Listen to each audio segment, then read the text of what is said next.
मर्यादा याद करता है जिसके द्वार पर से बारात लौट जाए? क्या उसका पिता, क्या बेटी का बाप फिर मर्यादा उसको दिखाई देती है? अरे तब तो धनुष था, लेकिन आज लोगों ने क्या किया है?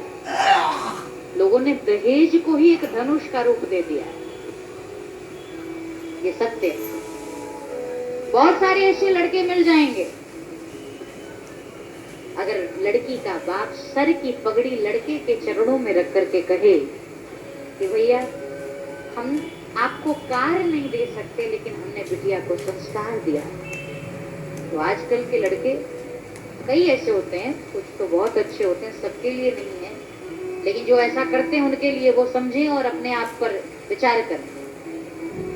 लड़के कहते हैं कि अरे होने वाले ससुर जी, हम आपकी बात मान लेते, हम कुछ न मांगते, लेकिन हम अपने पिता की मर्यादा से बंधे हुए, हम पिता का सम्मान रखते हैं। मुझे दया आती है ऐसे पुरुषों पर, ऐसे युवाओं पर, और मैं उनसे कहना चाहती हूँ, इन बेटों को बाप की मर्यादा तब दिखाई नहीं देती जब चौराहे पे खड़े होकर के सिगरेट पीते हैं। इन बेटों को बाप की मर्यादा तब दिखाई नहीं देती जब कभी माता बहन को अपशब्द कहते हैं। इन बेटों को बाप की मर्यादा तब दिखाई नहीं देती जब शराब पीते हैं, किसी को अपशब्द कहते हैं, कहीं बस पे चढ़ के कंडक्टर को पीट दिया, कहीं किसी स्त्री से को अपशब्द कह दिया।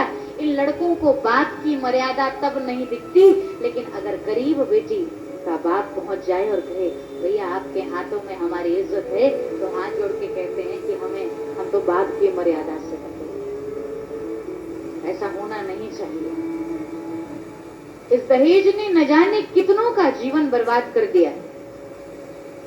अब यहाँ शायद ऐसी परंपरा ना हो, लेकिन करीब करीब इस कथा को तो देश विदेश हर जगह के लोग सुन रहे, और अभी भी इस आधुनिक युग में भी बहुत जगह दहेज कम नहीं हुआ है।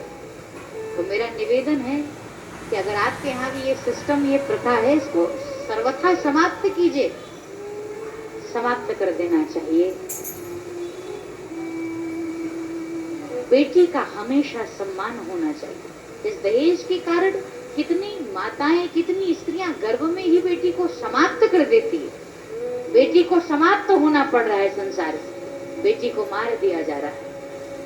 इसीलिए मेरा निवेदन है, और मुझे लगता है कि ये प्रथा समाप्त होगी, जो राम कथा श्रवण कर रहे हैं वो निश्चित करेंगे। ये प्रथाएं समाप्त होगी, और समाप्त कौन करेगा?